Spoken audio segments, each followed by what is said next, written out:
On today's podcast of Remarkable Amplified, I welcome Kelly McAndrew Bhyat, who I've come to know first as a coworker, then as a friend, and definitely as a remarkable woman. Professionally, I know her as the Director of Product Communications at Pointfully Care. I personally describe her as adventurous, curious, values-driven, and her interests are far and varied. And on top of all the things that make you so amazing, the reason why I wanted you to be part of this podcast series is that you were the catalyst, a nominator, and amplifier of my professional story. I'm so grateful that you put me forward for a recognition, and I really wanted to call that out. And in a highly competitive atmosphere, that's kind of business and in life, you choose to lift others. And you saw something in me that I have to admit, like I didn't even see in myself at that time. So first of all, thank you. Thank you for setting up other people to shine, and especially other women. But I happen to think that so much of your personal story. And so I wanted you to talk to me about that. So tell me about you. Thank you so much for seeing me in a way that I love to be seen. I am so grateful that your friendship and support as a woman and recognition. I just really get a lot of um, joy out of seeing others be recognized for their great work. And I think years and years and years ago, I saw someone who got stuff done and with grace. And I admire that. And so I think that's why I've naturally gravitated towards you. But about me, I don't like really talking about me. I can tell. But back on you. This is about you. The other thing that we've come together on is values. And I've come to recognize in myself that values are important. I'm sure they're important for everybody. Everybody's got values that are unique to them, but they're so important to me in my life. And I have been able to recognize that where I'm comfortable, where I'm happy, it's when I'm doing good and working towards the betterment of whatever it is. Being better at my job, being a good mom. That's all I aspire to, and that's where I get a lot of my joy from. And so I just love that we get to come together on these things. Oh, me too. And I can think of just, a few examples where we've done some really good, I would like to say they were great things together. Great things. Great things. I think that's how we kind of started our friendship and getting to know each other, that we saw that in each other and we valued and appreciated that. And I feel so blessed that our professional journeys have really collided. So let's talk a bit about your professional journey. And even I would love for you to kind of historically take us back, like share that about you, because I think so many people who tune in to listen really want to get inspired or learn from, and also have a bit of a reflection of what you've gone through. So walk me through your professional journey. Thank you. It's certainly been a journey, and one that I wouldn't have predicted. I mean, I think when we were all kids, we were asked what we wanted to be, and it was one thing, right? And I think early on, I knew that I wanted to work in business. I wanted to be a leader. I wanted to manage and lead, and I went to school for that. And I had pretty big expectations right when I got out of school, right into the Great Recession, that we love to forget. And I think, I've read any book on happiness, it's like expectations is part of the equation, right? Like I had unrealistic expectations that of what a career journey could be, especially that first step. And as that first step was small and the tasks felt meaningless, I questioned that. And I did something really early on that was a huge decision at the time and probably was the best decision ever, that I never thought as a young person or young woman I would ever recommend to anybody. But because my day-to-day at work didn't make me happy, it didn't align with my purpose, I quit. And I found another role pretty quickly. And Wow. that led to, I think I had 3 entry level positions at first. And it made me so uncomfortable at the time that I was stalling the start of this career journey, and it didn't matter, right? It didn't matter in the scheme of things.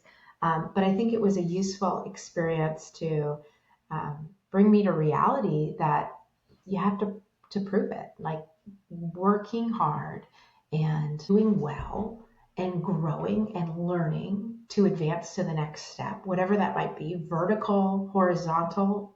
Oftentimes it can be horizontal, can be useful. And that's what I learned then that I certainly did not know at the time. My career has progressed, and for the last 15 years, I've worked at two organizations in health technology.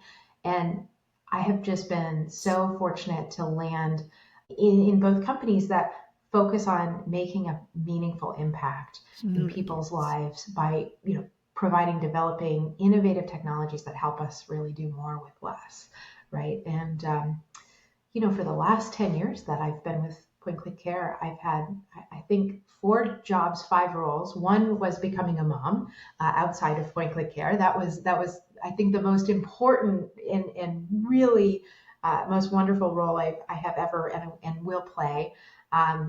But yeah, 4 different roles at Point Click Care that have jumped across and alongside and pivoted around. And the best part of it is I've had a lot of fun doing it. I think that I've found some great people to work with and learn from. And so, I started as a manager and now have landed as director of I think HR. you shared so many themes in there that people naturally progress through on their own. And to hear that it didn't come across as smooth, literally and figuratively, and knowing that you were brave enough to quit and call that, and some people might have said like, oh, that's a failure, and that, but Right. it's not at all. Like, it's a huge learning.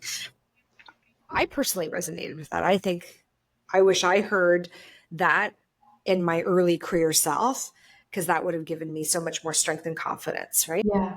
Yeah. Well, what I wanted to, ask you about, and thank you for sharing your professional history. Was there something, or how did it happen, or what, or who helped to get you into different roles or accelerate your career? There have been so many individuals that have inspired me and have been models to me in my career that have really helped me along the way. But there have been a couple that have really played the role of a true champion. I think somebody who plays the role of a champion is a person who says your name when you're not in the room. They recognize your strengths. They amplify and showcase your success. I've been lucky enough to run across a few champions and have felt so fortunate to believe them, right? To trust that their instincts were right and have received mentorship and guidance and coaching and real, true championship from a couple of wonderful individuals. Oh, I love hearing that. And you've turned into a champion yourself. I mean, you pay it forward. And I think that's so important because it has a lot of momentum. And it's, I think, kind of going back to the start of our conversation about doing good. Sometimes we don't pause to realize that helping others really does help ourselves, whether that is just, it's a feeling, a sentiment. But I've also seen in many journeys of different people in a variety of different industries, roles, capacities, that and the more they support and lift others and champion others, the more they really do get in return. And as I think about Remarkable Amplified and the vision that we have here to help support and champion other women, is what do you wish other women tried more for themselves if they have to be their own champions, Oh, whether that's for their own peace, success, or personal growth? What do you think? such a great concept. That did you make that concept up? Being their own champion? Like, we should be our own champions. That's so important to prioritize ourselves. I know I need to focus more on prioritizing myself. It's something that I wish, other women could gain as well, gain the capacity to do, because sometimes we have so much, especially as women and in the various roles that we play. Sometimes it can feel like prioritizing our needs and our growth, and what we'll do next is not always priority number one. I wish we could find space for that. Find space. And then I think for me, it's not to feel guilty doing that. For Yeah. some reason, I always think that just that moment of a pause or like a Netflix binge or something that just doesn't feel productive or connected to how I view myself of having to show up and constantly prove, feel that guilt. But I shouldn't. I think, I probably have a lot of pause even today in revealing my journey, what matters to me, that pause, right? That guilt, that how should I spend my time? How should I show up? It's a question that we're asking. It's interesting to really reflect on why we ask ourselves that. And again, I wish that we could give some of that up or let go of that. Yeah. Letting go. I think that's the important part. We hold so many things to be true.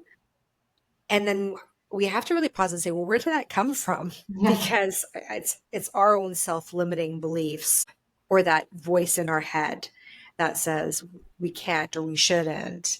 And it's about really quieting our voice and then strengthening in other places. That whole thing about self-championing, it's a lot easier to say than to do because we do Completely. our own like little hype song and we were getting ready for it. But then the moment we get faced with it of what we really need to do, then it's like, yeah, okay, well, we have to just be quiet and or quiet that voice.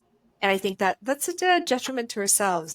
But, I think there's so much that you shared around ensuring that we lift ourselves up, have champions around us, think about, ourselves in terms of self-care and really just learning from each other. And I think too, giving ourselves a bit of grace for times where we're going to need to pause and reflect and then perhaps restart over again. So there's nothing wrong with quitting when you know it's not going to serve you.